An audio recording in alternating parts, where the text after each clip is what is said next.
श्रीमद् भागवतम प्रथम स्कंद अध्याय 15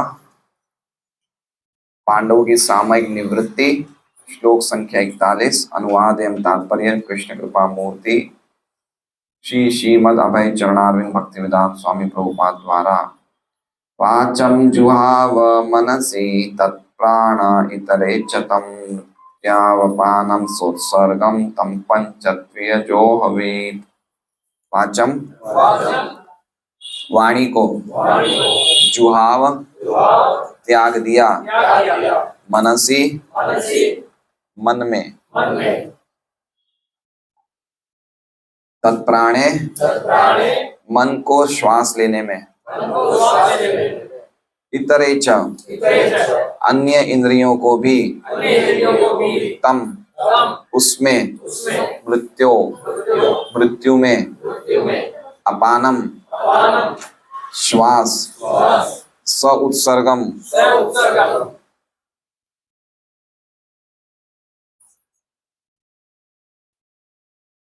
पूर्ण समर्पण को, तम उस पंचत्वे पांच तत्वों से बने शरीर में ही निश्चय ही अजोहवीत समाहित कर दिया।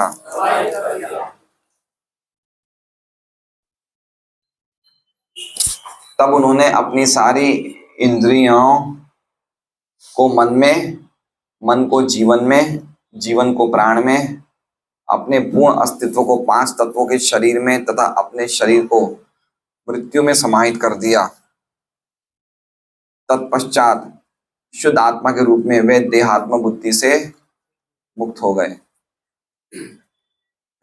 ओम अज्ञानतिमिरान्धस्य ज्ञानाञ्जनशलाकया चक्षुरुन्मीलितं येन तस्मै श्रीगुरुवे नमः। नाम श्रेष्ठमनुमपि शचीपुत्रमन्त्रस्वरूपं रूपं तस्याग्रमुरुपुरीं मातुरीं कौस्तुभाटिं राधा कुण्डं गिरिवरमो राधिका माधवाशां प्राप्तो यस्य प्रतितकृपया श्रीगुरुं तं नतोऽस्मि। वन्देऽहं श्रीगुरोः श्रीयुतः पदकमलं श्रीगुरुन् वैष्णवांश्च श्रीरूपं सहग्रजातं सहगण रघुनाथान्वितं तं सजीवं साद्वैतं सावधूतं परिजनसहितं कृष्णचैतन्यदेवं श्रीराधा कृष्णपादां सहगण ललिता श्रीविशाखान्वितांश्च गुरु वैष्णव भगवान तीन स्मरण विघ्न विनाशन अनायासाय निज वांछित पूर्ण। हरे कृष्णा कृष्णा कृष्णा हरे हरे, हरे राम राम राम हरे हरे। सभी भक्तों का स्वागत है। ये श्लोक थोड़ा मुश्किल है, मुझे समझाना भी मुश्किल हो जाएगा तो आप लोगों को तो समझना स्वाभाविक है कि थोड़ा मुश्किल ही रहेगा, क्योंकि ये स्थिति में अभी तक हम पहुंचे नहीं हैं, तो थोड़ा सा हो सकता है कि हमें हार्ड लगे। फिर भी हमें जो लिखा है शास्त्र में उसे स्वीकार करना चाहिए और समझने का प्रयास करना चाहिए। तो कल का श्लोक हमने क्या पढ़ा था सुरेश जी?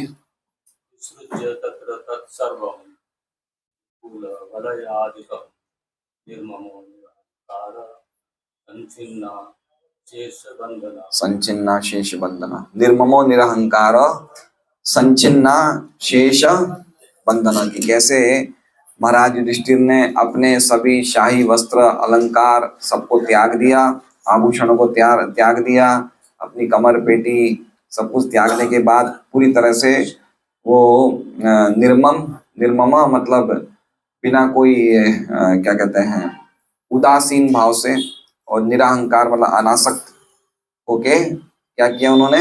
संचिन्ना शेष बंधन, सभी प्रकार की असीम जो उनका एक लगाव था उसको पूरी तरह से काट दिया, है ना।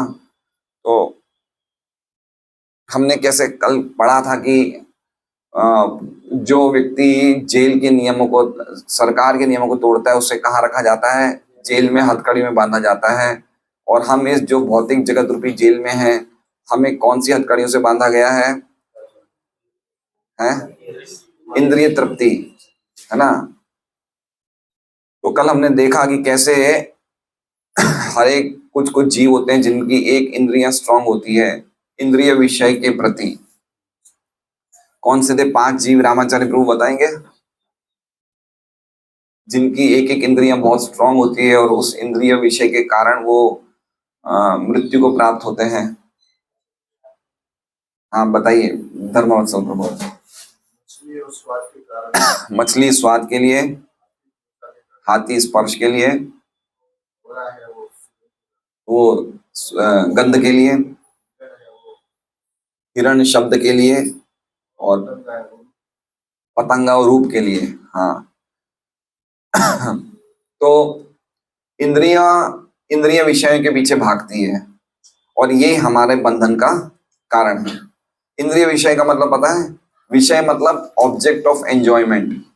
इंद्रियां क्या ढूंढती है कि हमें भोग मिल रहा है। ठीक है, जैसे आंख को देखने में भोग मिलता है, जीवा को स्वाद में भोग मिलता है, कुछ बोलने में अच्छा लगता है। ठीक है ना, हमें जैसे ही मौका मिलेगा तो हम कुछ बोलना शुरू कर देंगे। ठीक है, तो कान को कुछ ना कुछ अच्छी चीजें सुनने को अच्छा लगता है। तो इंद्रियां अपने इंद्रिय विषय को सर्च कर रही है। तो ये हम जब इंद्रिय विषय में लगते हैं तो क्या होता है, ये हमारे सभी प्रकार के दुखों का कारण शुरू हो जाता है। गीता जी में भगवान कहते हैं, यही संस्पर्श जा भोगा दुख योन एवते। यही संस्पर्श जा भोगा, जितने भी भोग इंद्रियां और इंद्रिय विषयों के संस्पर्श से होते हैं वो सब दुख के कारण होते हैं। तो महाराज युधिष्ठिर ने सबसे पहले प्रयास किया कि मैं जो मेरा ये सबसे पहले जो प्रिलिमिनरी जो मेरा काम है, इंद्रियों को इंद्रिय विषयों से अलग करना। ठीक है, अब एक बात समझ लीजिए कि महाराज युधिष्ठिर का जो शरीर है वो चिन्मय है, स्पिरिचुअल बॉडी है, भगवान के पार्षद हैं, लेकिन ये सब प्रोसेस जो कर रहे हैं वो ये मान के कर रहे हैं कि मैं तो भौतिक शरीर हूँ, मतलब मेरा ये जो शरीर है वो भौतिक है। तो भौतिक शरीर समझ के ये पूरा प्रोसेस कर रहे हैं। बाकी हमें ये नहीं समझना चाहिए कि महाराज युधिष्ठिर को वास्तव में इन सब चीजों की जरूरत थी, क्योंकि भगवान के पार्षद है, भगवान के शुद्ध भक्त हैं, उनको ये सब करने की आवश्यकता नहीं थी। लेकिन एक एग्जाम्पल सेट कर रहे हैं कि व्यक्ति जब इस जगत में रहता है और सब प्रकार के कार्य करता है तो उसको कैसे शुद्धिकरण के प्रोसेस को अपनाना चाहिए, वो महाराज युधिष्ठिर बता रहे हैं। तो ये दो श्लोक संख्या 41 और 42 में किस प्रकार से संचिन्ना शेष बंधन, कैसे वो अपने असीम लगाव को पूरी तरह से काटते हैं, उनका वर्णन इन दो श्लोकों में 41 और 42 को, कैसे वो इंद्रियों को इंद्रिय विषयों से अलग करके पूरी तरह से अपने को आत्मा के रूप में देख पाते हैं। देखिए सबसे आखिरी शब्द क्या है अनुवाद में, तत्पश्चात शुद्ध आत्मा के रूप में वो अपने आप को देखते हैं और इस प्रकार से वो देहात्म बुद्धि से मुक्त हो जाते। मतलब वो देख रहे हैं अपने आप को, क्या देख रहे हैं कि मैं आत्मा, उन्होंने रियलाइजेशन कर दिया कि मैं आत्मा हूं, ये उनको रियलाइज हो गया, देख रहे हैं अपने आप को आत्मा के रूप में, वो दर्शन कर रहे हैं। ठीक है, तो इस स्थिति पे पहुंच गए थे। तो कैसे पहुंचे उसकी शुरुआत बता रहे हैं, वाचम जुहाव मनसी, है ना। तो वाचम मतलब वाणी। ठीक है, तो सबसे खतरनाक चीज हमारे शरीर में इंद्री कौन सी है? वाणी। हम जब भी शुरू करते हैं कुछ ना कुछ बोलना शुरू कर देते हैं। इसलिए जो व्यक्ति को वास्तव में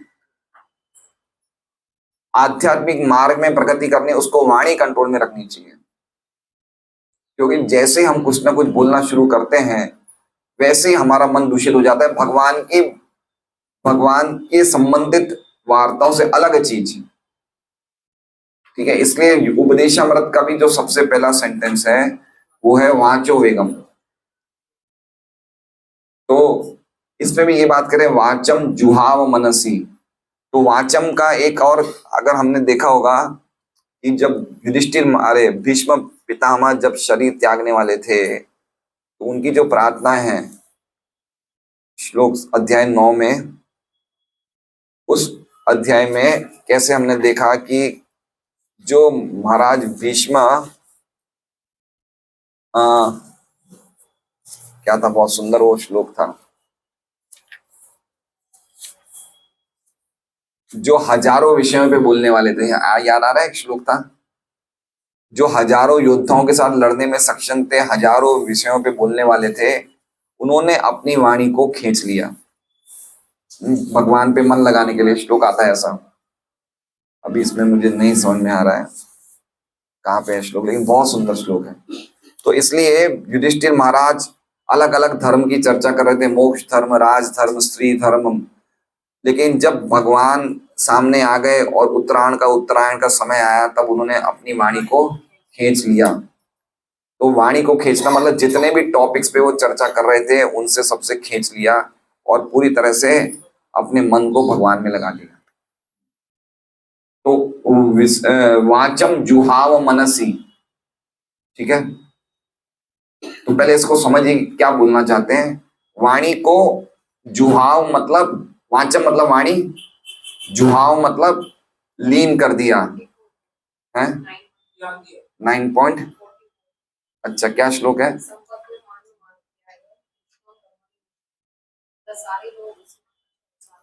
वो अलग है। तो वाणी को उन्होंने लीन कर दिया, किसमें लीन कर दिया? मनसी, मन में। मन में लीन करने का अर्थ क्या होता है, इसको समझना चाहिए कि वाणी को मन को समर्पित कर दिया, ठीक है। अब मैं आपको एक बात बोल रहा हूं, मेरे पीछे बोलिए, वाचम जुहाव मनसी, ठीक है। अब आप बोलिए, अब आप कोई भी मत बोलिए, जो मैं बोल रहा हूं मेरे पीछे कोई मत बोलिए।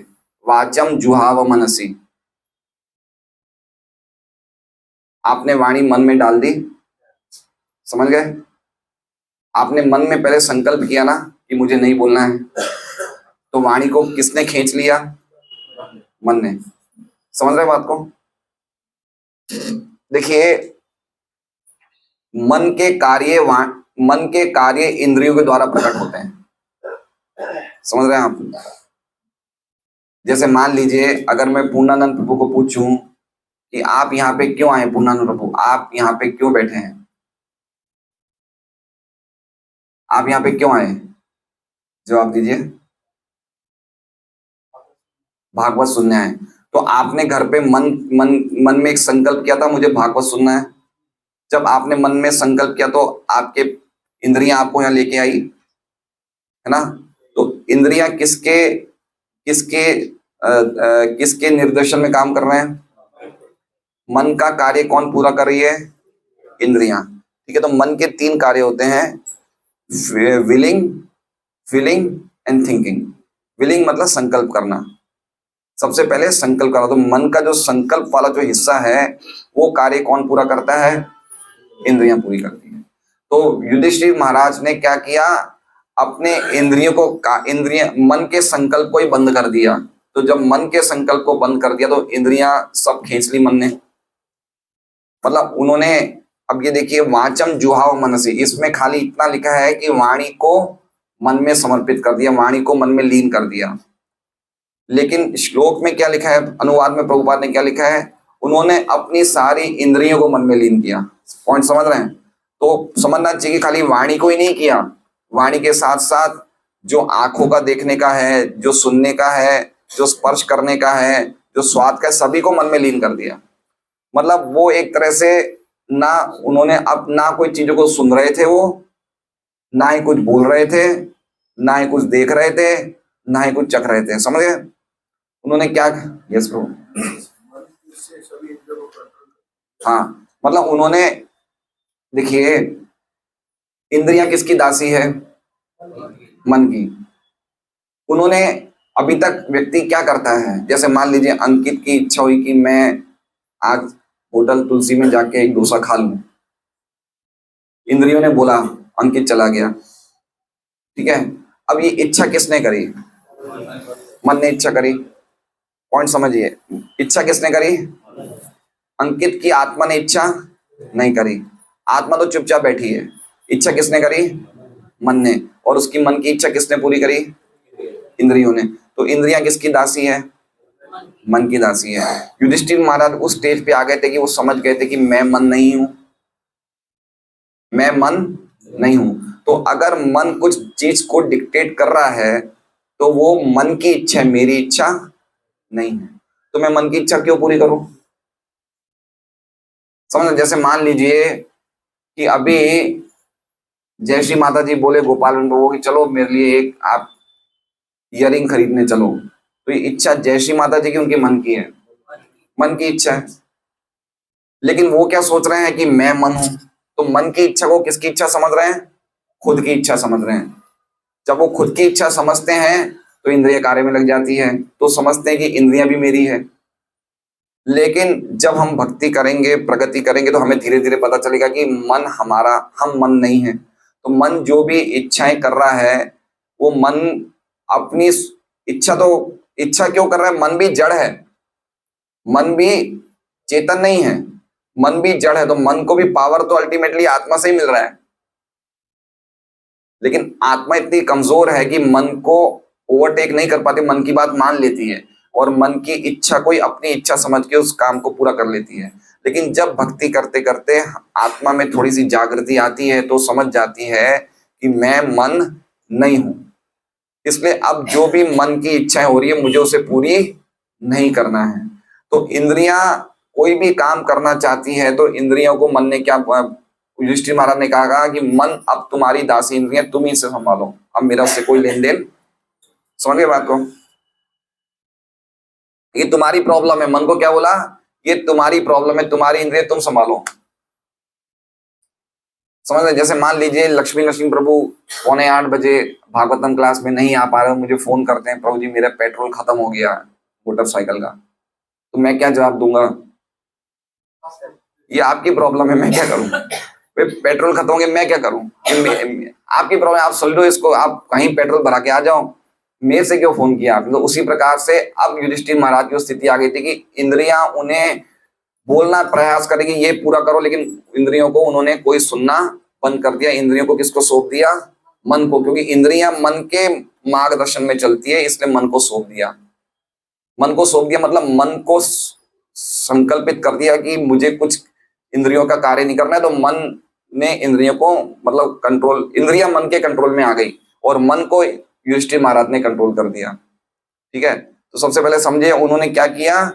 इंद्रियों को अच्छा, इसमें वाचम लिखे तो वाणी से समझ लेना, जी सभी इंद्रियां, वाणी एक्सेट्रा एक्सेट्रा, जैसे प्रभुपाद लेते हैं ना इंद्रियां, उन्होंने अपनी सारी इंद्रियों को मन में, तो वाचम का एक ही शब्द दिया है वाचम, मतलब वाचम से समझ लेना चाहिए वाणी, और क्या कहते हैं स्वाद, रूप, सुनना, सब कुछ उन्होंने मन को मन में लीन कर दिया। ठीक है, अब आगे क्या कह रहे हैं? वाचम जुहाव मनसी तत्प्राण, तत्प्राण मतलब तत् मतलब मन, मन को किस में लीन कर दिया? प्राण में। मन को पावर कहां से मिलता है? प्राण वायु से। ठीक है, व्यक्ति जब अनुलोम विलोम करता है तो मन कंट्रोल में होता है, सही बात है। कुछ हद तक प्राणायाम अनुलोम विलोम करने से मन, तो अगर हम ब्रीदिंग एक्सरसाइज को कंट्रोल करते हैं तो मन थोड़ा शांत हो जाता है, लेकिन उससे कहीं ज्यादा शांत भगवान की कथाएं सुनने से होता है। इसलिए नारद जी बोलते हैं कि यम यम आदि नियमों से जितना मन शांत होता है, उससे कहीं ज्यादा मन को शुद्धिकरण भगवान की कथाएं या भगवान के नाम सुनने से होता है। तो तत्प्राण मतलब मन को किसमें समर्पित कर दिया उन्होंने? मन को किसमें समर्पित कर दिया? प्राण के, क्योंकि मन मन मन का आधार क्या है? प्राण। प्राण से मन को शक्ति मिलती है। इंद्रियों इंद्रियों की शक्ति मन में है, मन की शक्ति प्राण में है। तो मन को किसको समझ, अब मैं मन तुम्हारी बात भी नहीं सुनूंगा, तुम चले जाओ प्राण पे, है ना, प्राण तुम संभालो मन को। जैसे मन को क्या बोला? तुम संभालो इंद्रियों को, तो प्राण को क्या कहा? कि तुम संभालो मन को। ठीक है, आगे क्या कहना है? तत्प्राण इतरे चतम, इतरे मतलब दूसरी, भिन्न है, तो इतरे भिन्न को भी तम, तम मतलब प्राण को इतरे में लीन कर दिया। इतरे मतलब अपान वायु में, किसमें लीन कर दिया प्राण को? अपान वायु में। अब प्राण कहाँ? देखिए प्राण जो है हमारे शरीर में रहता है प्राण, लेकिन ज्यादातर इसका जो कंट्रोल रहता है किसके पास रहता है? अपान वायु। अपान वायु मतलब समझ रहे हैं? देखिए 10 प्रकार की वायुएं घूम रही है शरीर में, 10 kinds of air are moving circulating in the body. 5 मुख्य हैं जिसमें प्राण, अपान, व्यान, समान, उदान। प्राण ऊपर जाते हैं, अपान नीचे जाती है। अपान जो वायु है कहाँ जाती है? नीचे। तो ज्यादातर जो सामान्य व्यक्ति है उसके प्राण मृत्यु के टाइम नीचे की तरफ से निकल जाते हैं, अपान की तरफ से। अपान मतलब समझ रहे हैं, या तो मल मार्ग से निकल जाते हैं। जो सामान्य व्यक्ति जो इंद्र तृप्ति में लगा रहता है ऐसा व्यक्ति, उसके प्राण कहाँ रहते हैं? अपान में। और शरीर मृत्यु के टाइम पे कहां से निकलते हैं? प्राण का रास्ता कहां से निकल जाता है? मोस्ट प्रोबेबली मल मार्ग से निकल जाता है, क्योंकि शरीर में 9 छेद होते हैं, तो मल मार्ग से निकल जाता है। जो योगी होते हैं, भक्त होते हैं, उनके प्राण ऊपर से निकलते हैं, है ना। सबसे बेस्ट तरीका है प्राण निकलने का यहाँ से, ब्रह्मरंध्र कहते हैं इसे। क्या कहते हैं? अगर यहाँ से प्राण निकले तो वो व्यक्ति भगवान के धाम जाता है, यहाँ से निकले तो। आंख से भी निकलते हैं प्राण, लेकिन सबसे बेस्ट है कि अगर ऊपर के हिस्से से निकले अच्छा। लेकिन ये भक्त, शुद्ध भक्त या योगियों की स्थिति है, जिन्होंने प्राण को, मन को कंट्रोल करते हैं, उनके प्राण कहाँ रहते हैं? ऊपर रहते हैं। और ज्यादातर प्राण हम लोगों के सामान्य व्यक्ति जो इंद्रियों की तृप्ति करते हैं, उनके प्राण कहाँ रहते हैं? अपान वायु में। ठीक है, अपान वायु मतलब जनरल बताया कि ज्यादातर लोगों के प्राण अपान वायु में रहते हैं। तो प्राण को कहाँ उन्होंने समर्पित कर दिया? इतरे। इतरे मतलब अपान वायु में। च मतलब भी, तम मतलब प्राण को अपान वायु में स्थित कर दिया। थोड़ा मुश्किल लग रहा है सोच समझने में, धीरे धीरे आ रहा है मुश्किल, लेकिन समझना तो है ही, कुछ तो प्रयास करना है। तो वाणी को मन में लीन कर दिया, मन को प्राण में लीन कर दिया, प्राण को अपान वायु में लीन कर दिया। अब आगे क्या कह रहे हैं? मृत्यावपानम सोत्सर्गम। अपान को कहां कर दिया? उसके उत्सर्ग के साथ। उत्सर्ग मतलब उसके व्यापार के साथ। व्यापार मतलब प्राण का, अपान का क्या काम है? मल त्याग करना। तो अपान को अपने उत्सर्ग के साथ किसमें लीन कर दिया? मृत्यु में। किसमें लीन कर दिया? मृत्यु में। मतलब ज्यादातर देखा जाता है कि मृत्यु के देवता कहाँ स्थित रहते हैं? देखिए, हर एक इंद्रियों के देवता हैं। तो जो हमारा मल मार्ग है उसके देवता कौन है? मृत्यु के देवता। मृत्यु उसके देवता है, मृत्यु उसको कंट्रोल करते हैं। तो अपान जब निकलती है, मतलब वो रास्ते से मृत्यु होती है एक तरह से। तो अपान को किस में समर्पित कर दिया? मृत्यु में समर्पित कर दिया।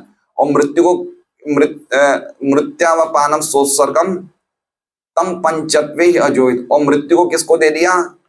मृत्यु को बोला कि तुम ये ले लो, ये 5 तत्वों वाला शरीर तुम ले लो।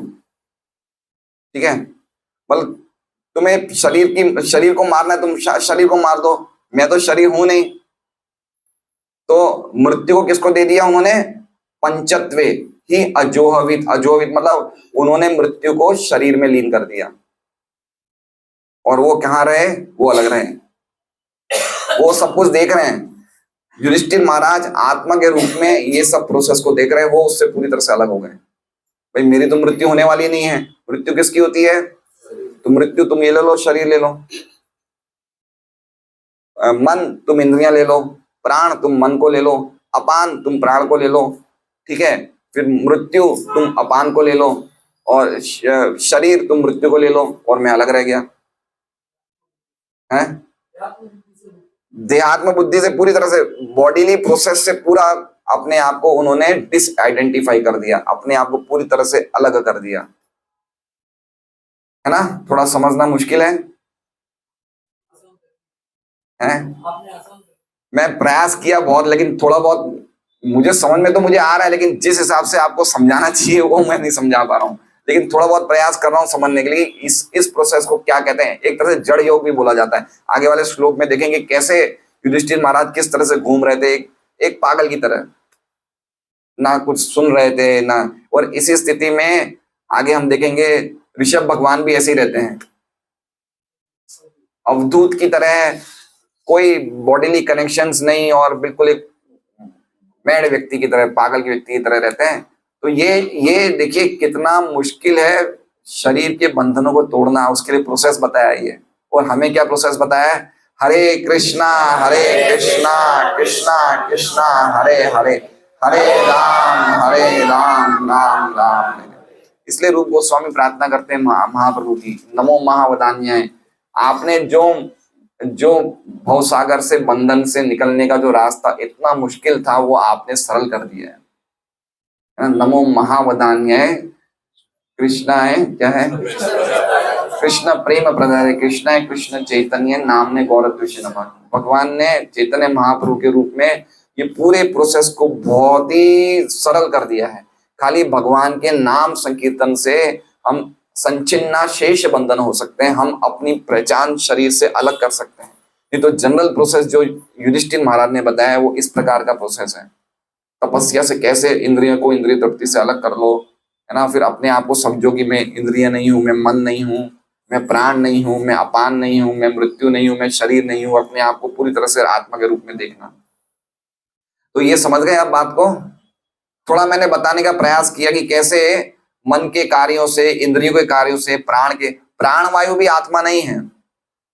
प्राण बोलते ना, प्राण भी आत्मा नहीं है ना।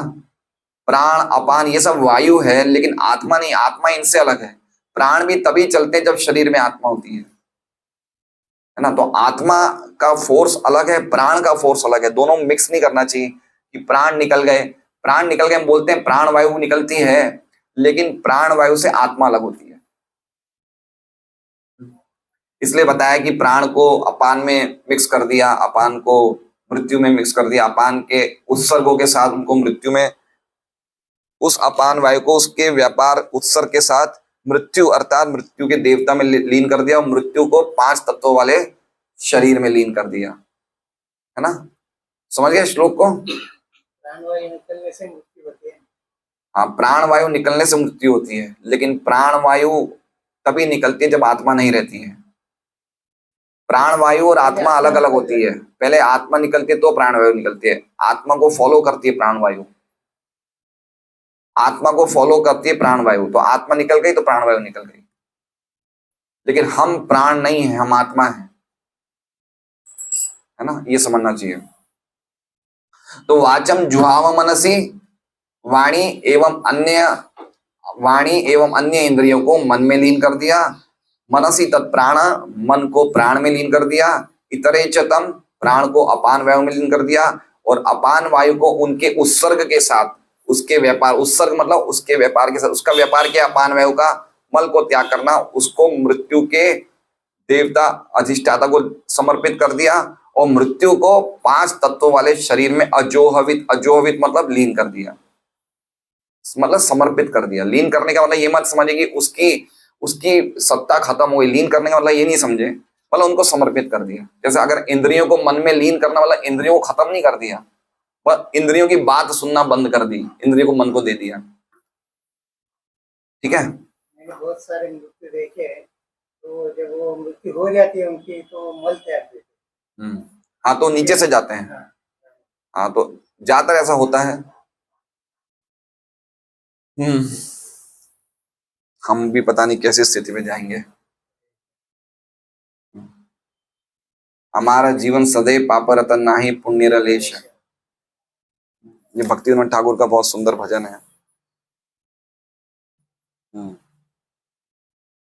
तो मोटा मोटी मुझे यही समझाना था। विश्वनाथ चक्रवर्ती ठाकुर जी की टीका में भी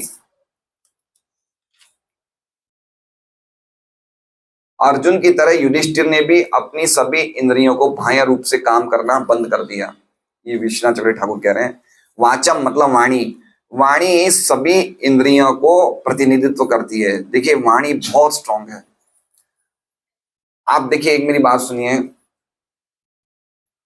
अभी अगर मैं बोलूं यहाँ पे कि दिल्ली की मुख्यमंत्री रेखा गुप्ता बनी है, तो आप सब लोगों का एक साथ में दिमाग घूम जाएगा, है ना। आध्यात्मिक चर्चाओं में कोई भी हम भौतिक चर्चा ले आते तो तुरंत हमारा दिमाग क्या हो जाता है, डाइवर्ट हो जाता है। इसलिए बहुत इंपॉर्टेंट है कि वाणी को जहां तक हो सके, इसलिए काफी लोग मौन रहते हैं। क्यों रहते हैं? अननेसेसरी बोलना ही नहीं चाहिए। लेकिन मौन ज्यादातर कौन रहते हैं? जो निराकारी या निर्विशेषवादी होते हैं वो रहते हैं। भक्तों को मौन रहने की आवश्यकता नहीं है, बहुत ज्यादा बोलना चाहिए, लेकिन किसके बारे में बोलना चाहिए? कृष्ण कथा, है ना। लेकिन अननेसेसरी फालतू बातें बोलने की, गलत स्टेटमेंट बोलना या बेकार की बातें बोल के वाणी का जब हम दुरुपयोग करते हैं तो उससे हमारा मन एजिटेट हो जाता है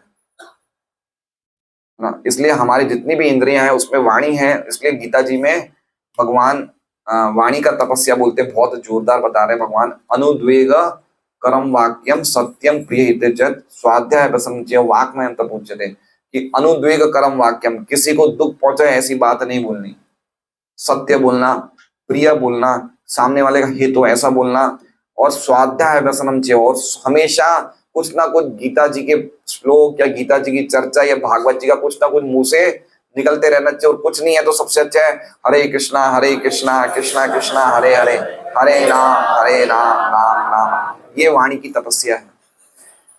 अगर हम वाणी को कंट्रोल कर लेंगे ना तो बहुत जल्दी से सब इंद्रियां कंट्रोल में हो जाएंगी। वैसे तो जीवा भी है, लेकिन पॉइंट ये है कि बोलना हमारा बहुत ही व्यक्ति की व्यक्तित्व तभी पता चलता है कि जब वो क्या बोलता है। इसलिए बोलना बहुत इंपॉर्टेंट है।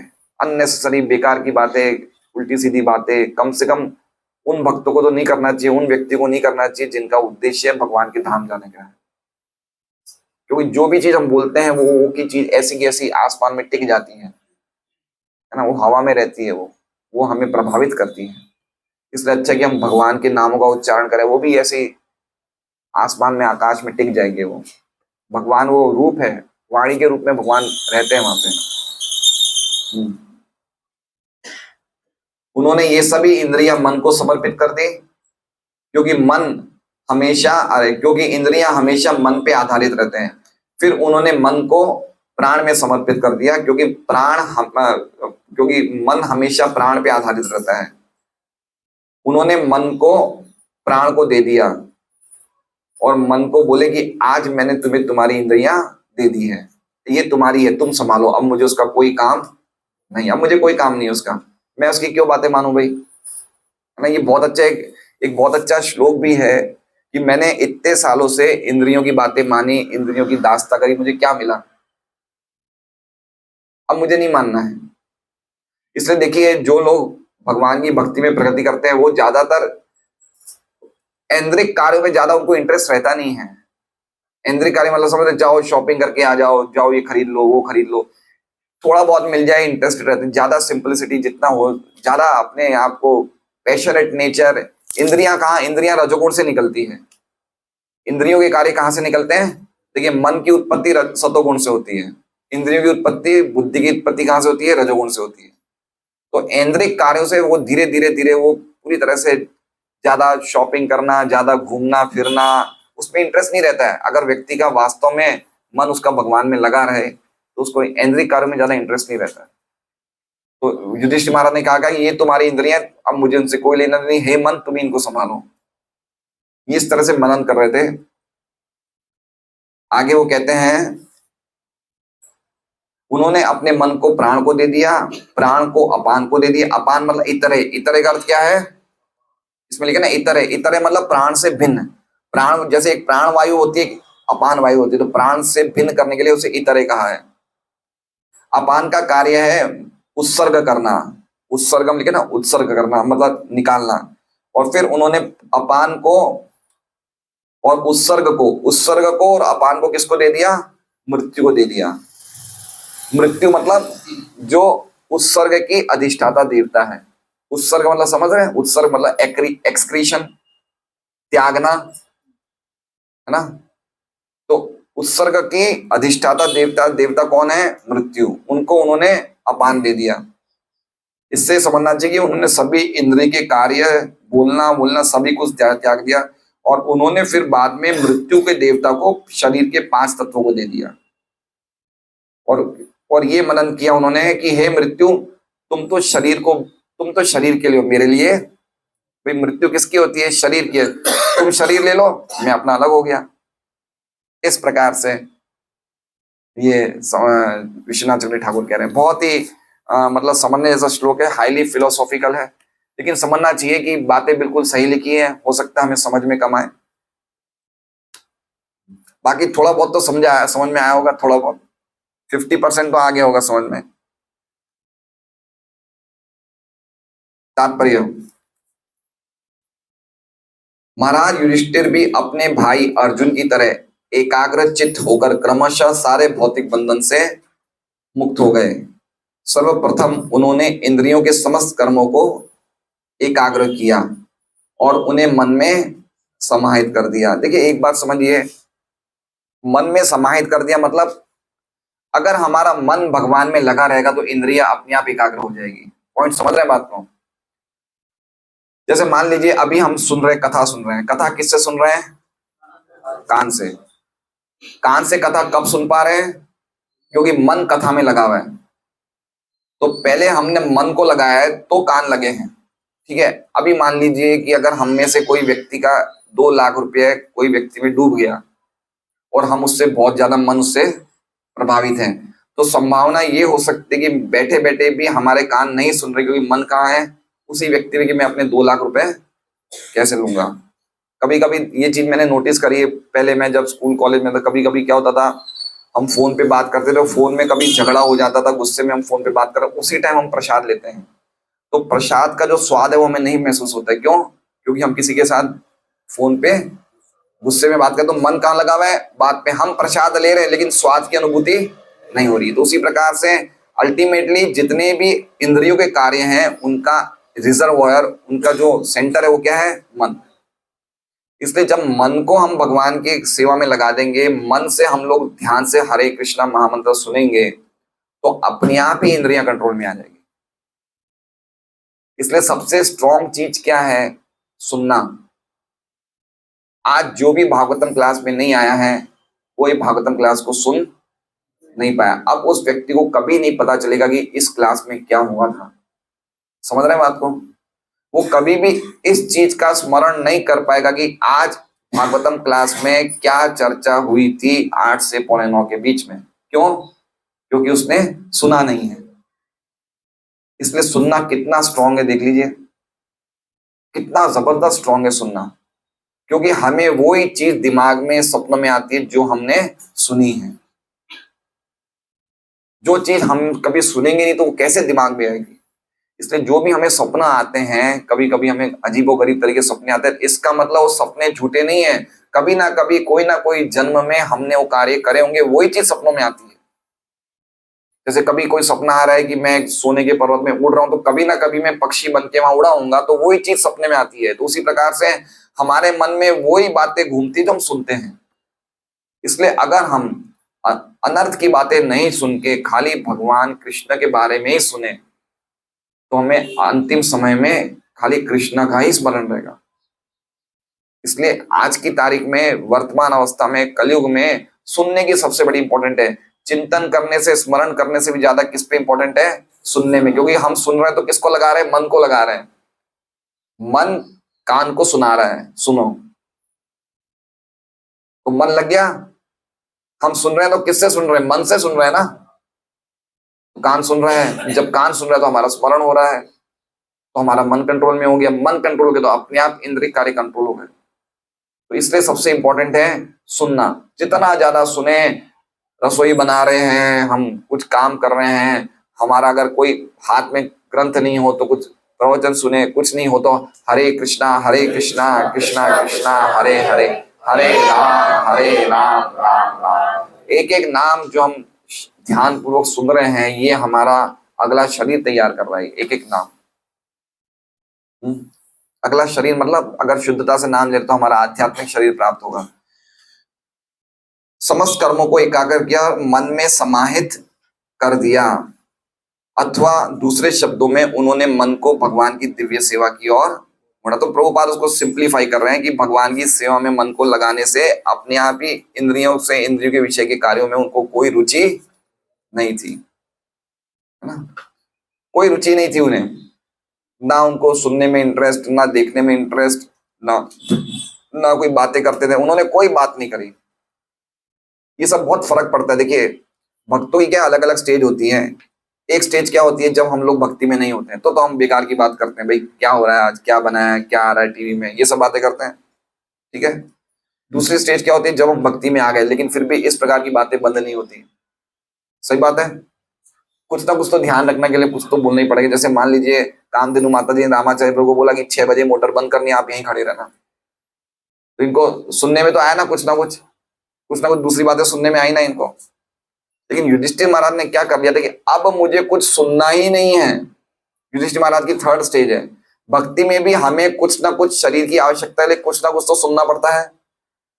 कि युधिष्ठिर महाराज किस स्टेज पे थे कि अब मुझे कोई भी चीज भगवान के अलावा कोई भी चीज का कोई चीज से लेन देन नहीं है। पानी आ रहा है नहीं आ रहा है नहीं आ रहा है, मल त्याग हो रहा है मूत्र त्याग हो रहा है, पूरी तरह से कंप्लीटली भगवान में एब्जॉर्ब हो गए थे। ये स्थिति थी युधिष्ठिर महाराज की।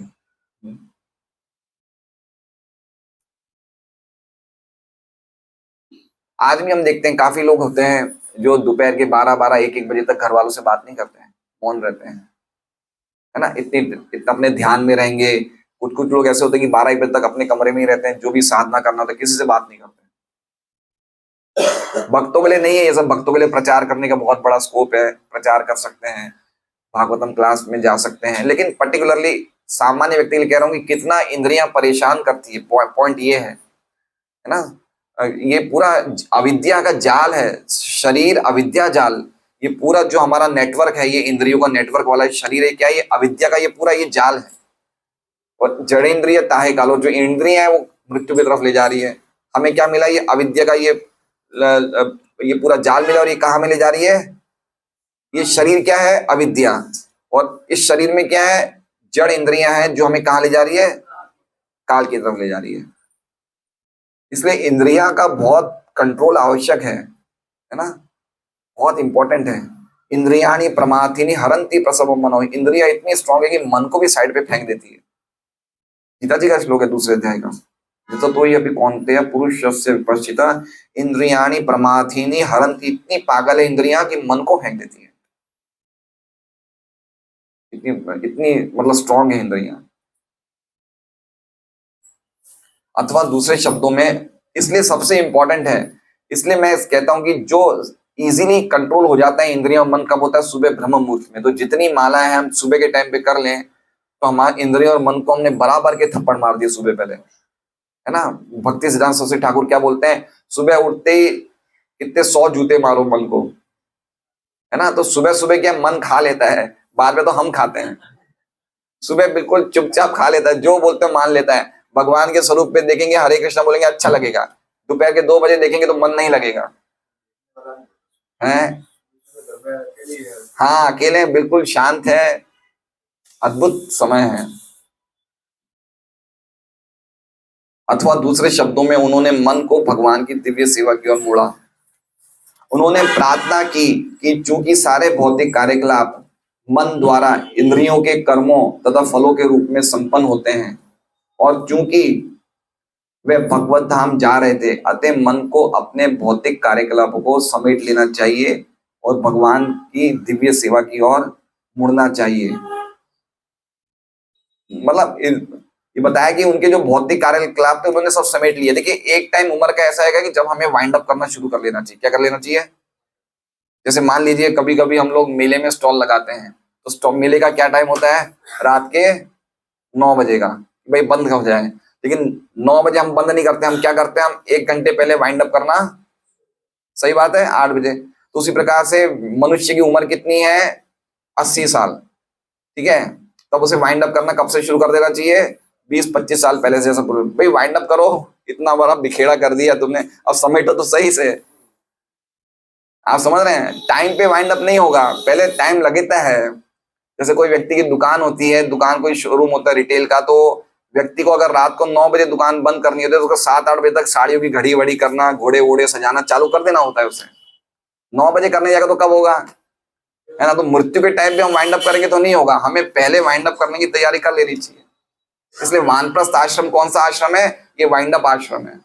जो आपने गृहस्थ आश्रम में पूरा बखेड़ा कर दिया है उसको वापस समेटना शुरू कर दो, वानप्रस्थ आश्रम है। और संन्यास आश्रम कंप्लीट एब्जॉर्प्शन है पूरी तरह से। जैसे युधिष्ठिर महाराज संन्यास आश्रम पूरी तरह से भगवान में लग जाओ, तो वाइंड अप करना जरूरी है। तो महाराज युधिष्ठिर ने अपने राजा के रोल को वाइंड अप कर दिया, है ना। ऐसे ही प्रभुपाद जी बोले थे। प्रभुपाद जी ने शुरुआत में जब इस्कॉन की स्थापना करी तो मैनेजमेंट प्रभुपाद ही करते थे।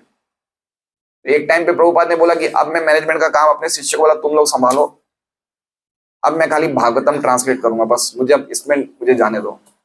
अभी हमारे गुरु महाराज भी ये बोलते हैं कि ज्यादातर लेक्चर देने के लिए मुझे मत बुलाया करो। महाराज बोलते हैं कि मुझे बहुत सारी बुक्स लिखनी है, मुझे बहुत सारे ग्रंथ लिखने हैं, तो मैं ज्यादातर टाइम अब ग्रंथ लिखने में ही बिताने वाला हूँ। तो आजकल महाराज के ज्यादातर लेक्चर ज्यादा जाते नहीं कहीं भी, एक जगह रहते हैं, ज्यादातर लेक्चर ऑनलाइन से दे देते हैं कि आने जाने में ऐन्द्रिक कार्य बढ़ते हैं, इधर उधर मन होता है, तो अच्छा है कि एक जगह बैठ के करो। वैसे ही प्रभुपाद ने बोला कि अब मुझे ज्यादा मैनेजमेंट के कामों में मत लगाओ।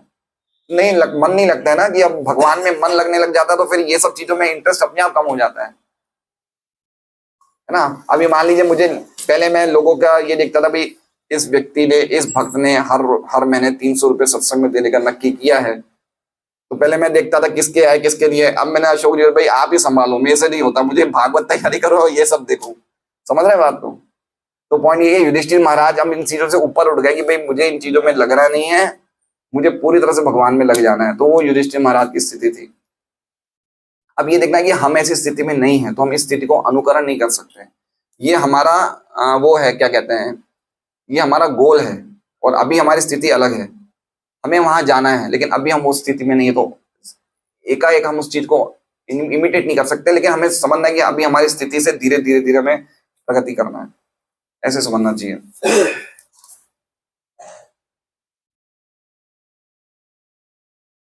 भौतिक कार्यकलापों को समेट लेना चाहिए और भगवान की दिव्य सेवा की ओर मुड़ना चाहिए।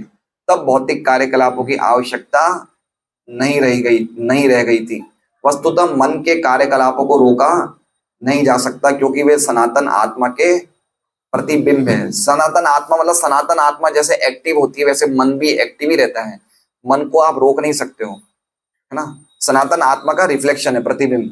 किंतु कार्यकलापों के गुण को पदार्थ से भगवान की दिव्य सेवा में बदला सकते, मतलब मन को भगवान की सेवा में लगाना। कुछ ना कुछ मन को रोकने से अच्छा है मन को भगवान की सेवा में लगाए रखना। इससे क्या होता है, जब मन के मैल को प्राण वायु द्वारा स्वच्छ कर लिया जाता है, तो उसका भौतिक रंग बदल जाता है। और ये किस बात पे बोल रहे हैं, मन का आधार क्या है, प्राण। हमने पढ़ा था ना श्लोक में, तो वो उस चीज को प्रभुपाद कह रहे हैं, जब मन के मैल को प्राण वायु द्वारा स्वच्छ कर लिया जाता है, तो उसका भौतिक रंग बदल जाता है और वो जन्म मृत्यु के आवागमन से मुक्त हो जाता है।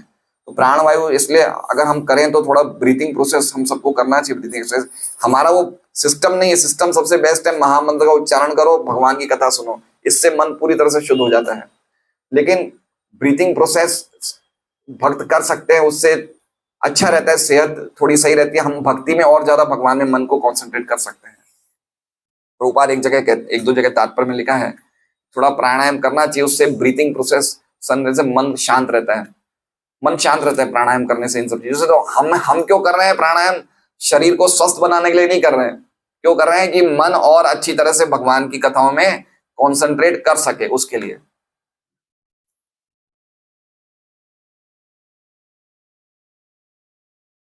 और शुद्ध आध्यात्मिक जीवन में स्थित हो जाता है। भौतिक देह के क्षणिक रूप से धारण होने पर सब कुछ प्रकट होता है, और ये शरीर मृत्यु के समय की मन की उपज है। और ये शरीर मृत्यु के समय की मन की उपज है। क्या बता रहे हैं, कि मन में क्या मृत्यु के टाइम हो रहा है, उसी से शरीर हमारा उपजता है। मतलब पॉइंट ये है, जैसे गीता जी में भगवान कहते हैं, यम यम वापी स्मरण भावम त्यजत तंते कलेवरम तम तमेवेति कौन्तेय सदा तद्भाव भाविता। कि जैसा मन का स्मरण, मन की स्थिति रहती है मृत्यु के टाइम पे, उसी प्रकार की स्थिति को हम प्राप्त होते हैं। तो मृत्यु के टाइम पे मन की स्थिति क्या थी, उसके हिसाब से मन हमारा शरीर का निर्माण करता है। तो शरीर का निर्माण कौन करता है, मन, है ना। मन हमारे शरीर का निर्माण करता है। अब ये हमारे पे है कि हमें आध्यात्मिक शरीर चाहिए या भौतिक शरीर चाहिए। अगर भौतिक शरीर चाहिए तो हम कोई भी चीजों में लगे रहे, भौतिक शरीर मिल जाएगा। लेकिन अगर आध्यात्मिक चीज चाहिए तो शरीर, मन को हमेशा भगवान में सेवा में लगाए रखना होगा। अतएव यदि मन को भगवान की दिव्य प्रेमा भक्ति द्वारा शुद्ध कर लिया जाता है और उसे निरंतर भगवान के चरण कमलों की सेवा में प्रवृत्त रखा जाता है, तो मृत्यु के बाद मन द्वारा अन्य भौतिक शरीर को उत्पन्न कर पाने की संभावना ही नहीं रहेगी, है ना। मन किस में लगा हुआ है, भगवान में, तो वो कुछ प्रोड्यूस ही नहीं कर पाएगा। मन में भगवान की बातें चल रही है तो शरीर को बना ही नहीं पाएगा। तब ये भौतिक कलमश में डूबे रहने से मुक्त हो जाएगा और शुद्ध आत्मा भगवत धाम को लौट जाएगा। हरे कृष्णा। श्रीमद् भागवतम की जय। युधिष्ठिर महाराज इस प्रोसेस से नहीं, सूक्ष्म शरीर के साथ नहीं गया, शुद्ध सूक्ष्म शरीर कैसे भगवान के धाम में जा सकती है?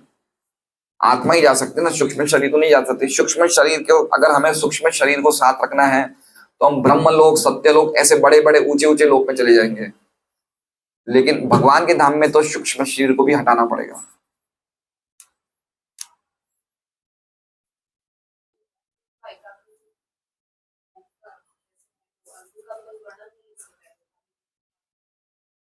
महाराज युधिष्ठिर ने भी अपने भाई अर्जुन की तरह एकाग्रचित होकर क्रमश सारे भौतिक एकाग्रचित हुआ था ना अर्जुन।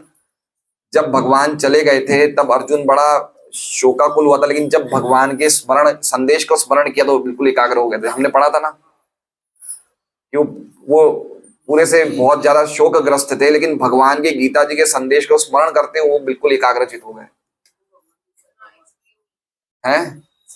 हाँ हाँ, युधिष्ठिर महाराज का तो बहुत अच्छी तरह बताया है, लेकिन अर्जुन का तो उस टाइम इतना ही बता दे कि भगवान के संदेश उसमें एकाग्र हो गए थे। क्या चीज? मन, बुद्धि, अहंकार और भौतिक चेतना।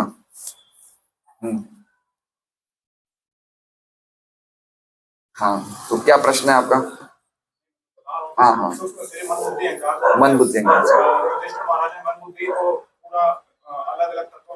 हाँ, वो सूक्ष्म शरीर को भी समर्पण कर दिया उनने, अब वो पूरे अलग अपने अलग एंटिटी हो गए। ठीक है, हम लोग क्या है, मिक्सड अप रहते हैं।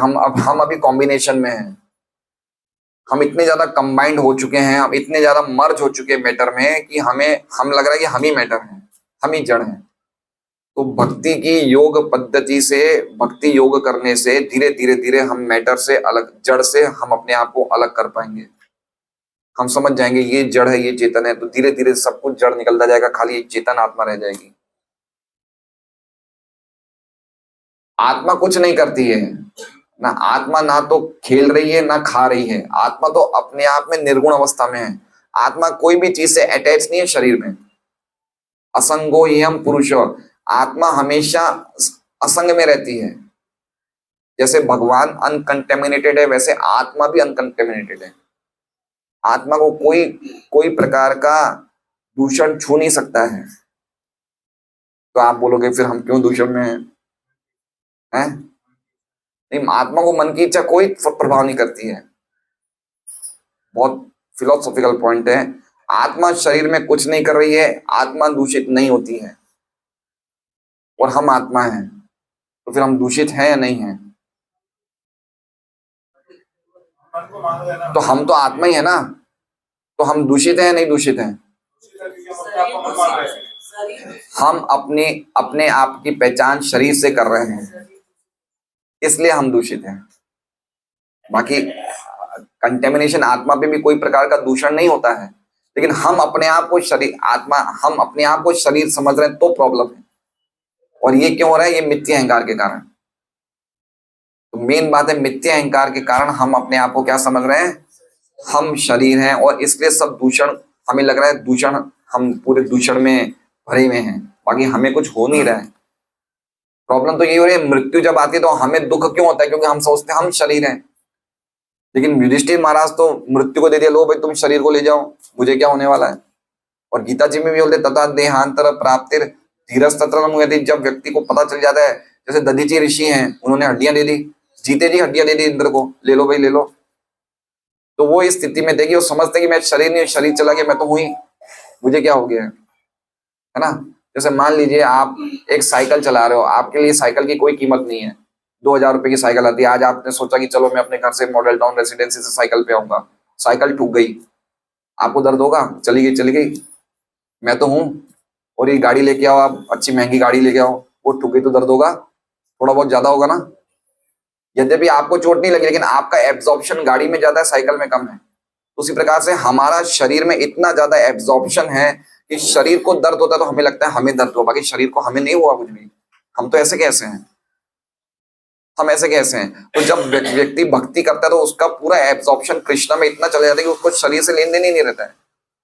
चला जाए, क्या दिक्कत है? ऐसे समझना चाहिए।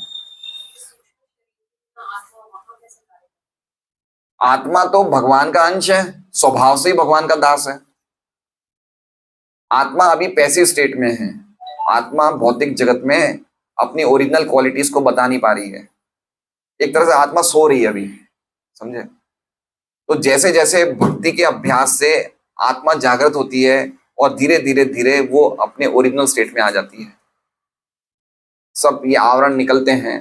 तो ऐसे जैसे आवरण निकलते हैं, जैसे जैसे हम महामंत्र का जप करेंगे, श्रवण करेंगे, कीर्तन करेंगे, तो भक्ति लता बीज खिलेगी। खिलते खिलते लता जो है आत्मा को भगवान के धाम में पहुंचा देगी और वहां उसकी ओरिजिनल क्वालिटी शुरू हो जाएगी। वहां पे वो स्पिरिचुअल शरीर डेवलप कर देता है आत्मा। और वो स्पिरिचुअल शरीर, उसका क्या गुण है, वो भगवान का सखा है, भगवान का दास है, भगवान के माता पिता की तरह है, भगवान की गोपियां, उनके उस जो उसका स्वरूप है, उस स्वरूप में वो अपनी एक्टिविटीज करना शुरू कर देता है।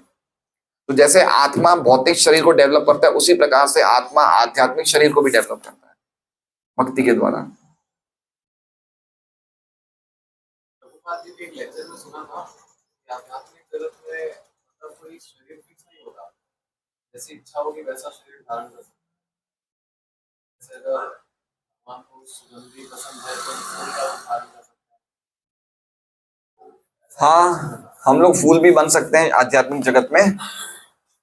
तो हम कैसा, किस प्रकार से सेवा करने चाहते हैं, उस प्रकार से हमें, हमारी क्या इच्छा है भगवान की, क्या हम सखा बनना चाहते हैं, भगवान के दास बनना चाहते हैं, हम शांत भाव में रहना चाहते हैं, तो उस हिसाब से हमें वहाँ सेवा का अवसर मिलता है। हमारी क्या स्थिति है, हम क्या बनना चाहते हैं।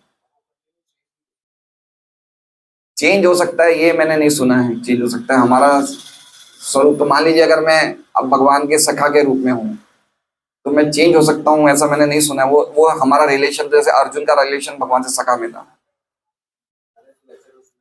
अच्छा, तो मुझे भी एक बार बताना, मैं सुनूंगा, देखूंगा, क्या समझने का प्रयास करूंगा कि चेंज कैसे हो सकते हैं। लेकिन कोई कोई भक्त ऐसे होते हैं जिनके अलग अलग भाव होते हैं, जैसे जैसे बलराम जी सखा भाव में भी थे, वात्सल्य भाव में भी थे और दास्य भाव में भी थे, है ना। कोई कोई भक्तों के अलग अलग मूड्स में भगवान की सेवा करते हैं। तो उस हिसाब से कह रहे होंगे प्रभुपाद जी, अलग अलग भाव में चेंज हो जाते हैं, लेकिन आइडेंटिटी तो वही रहती है, आइडेंटिटी चेंज नहीं होती है। तो वर्ड्स तो उसमें एग्जैक्टली ये था कि वो अपना स्वरूप बदल रहे हैं। मतलब जैसे फूल का एग्जांपल दिया था एक जगह, जैसे बैल का एग्जांपल दिया था, जैसे भगवान नाम में गाय और बैल भी है। भगवान अगर उनके साथ खेल रहे हैं तो वो उनका रूप ले सकते हैं। कौन ले सकता है उनका रूप? मतलब जो आत्मा है भगवान की सेवा कर रहे हैं वो अलग रूप। हाँ, तो आत्मा ने गाय और बैल का रूप ले लिया, लेकिन गाय बैल वापस बदल जाते हैं। हाँ, ऐसा कुछ एग्जांपल दिया। अच्छा, एक बार सुनता हूँ। देखना पड़ेगा। हाँ हाँ।